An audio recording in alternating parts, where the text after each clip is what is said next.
Passion for the Planet Sound Publishing. The environment, health, alternative solutions. I'm Chantal Cook. The vegan organic movement is gradually growing in the UK. The idea is that farmers don't use any animal products at all in the farming process. So although it's easy to see why someone who cares about animals may be concerned about using bone meal or blood, it's less obvious why they'd want to avoid manure. After all, it comes from something the animal is doing naturally anyway. Graham Cole is a horticulturalist from the Vegan Organic Network, and although he used to use manure, he's no longer a fan. I was always troubled about the way those animals were kept and the medications and the food.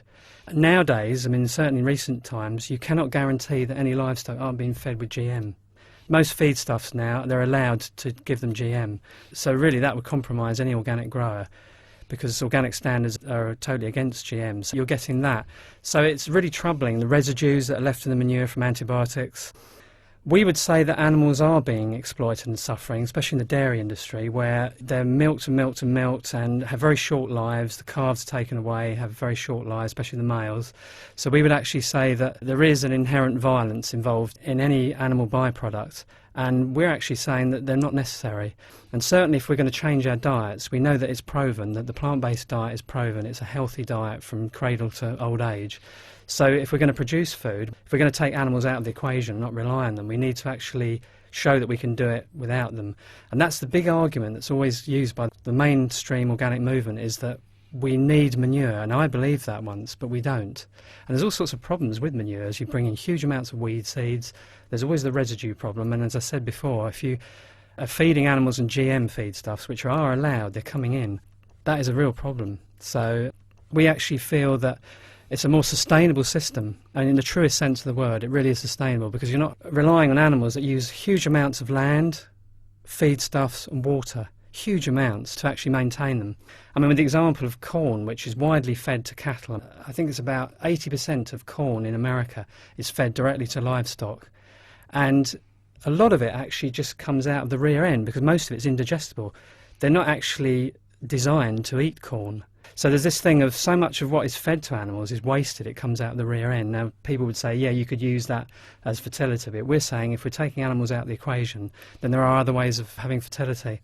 And also the argument for marginal land where you can't grow arable crops, that's often used. Well, we would say that we need more tree-bearing, there's many tree-bearing food crops that we could be growing, fruits and nuts. A lot of nuts are very viable now, the hybrid nuts in southern Britain particularly. And a lot of other areas, we desperately need more trees. We need more of our own timber. We need trees just to stabilise climate change and for all sorts of other reasons. You know, we're losing trees at a huge rate. So a lot of that marginal land would be useful for that. And how are the mainstream organic movement sort of responding to this idea? Very positive. I mean, the Soil Association have been involved with our inspection scheme. There's a stock-free organic standard that's been set up in the UK. It's been running for about 4 years. And we know of people that actually are within the Soil Association are very sympathetic to this. We're even hearing the leading lights of the Soil Association saying we've got to drastically reduce our meat consumption because of the land use, because of climate change, because of our food security. You know, if we're going to actually produce more food for ourselves, which is essential, can Britain feed itself? Well, we would say the only way that Britain can truly feed itself would be to use more land to feed people directly and not pass that food through animals, which needs more land and more water and more foodstuffs. So it's a very important thing is food security in the future, especially with the oil peaking and then running out. We'll be in energy descent. Most conventional farming relies on oil for fertilisers, so we've got to look at other ways of raising fertility. And how would I get hold of something that is a stock-free organic product? You'd have to live very near to the grower, because again it's all about food miles and local food for local people. So all our 5 registered commercial growers, 3 in Lancashire, 1 at the Welsh College of Horticulture, which also does courses in stock-free organics, training the farmers of the future, and Ian Tolhurst near Reading, they all operate within about a 20-mile radius. So it really is local food, it's not being transported a long way away. So we need to encourage more growers all around the country to do this. We know of several other growers that are doing it stock-free, but they're not registered as yet.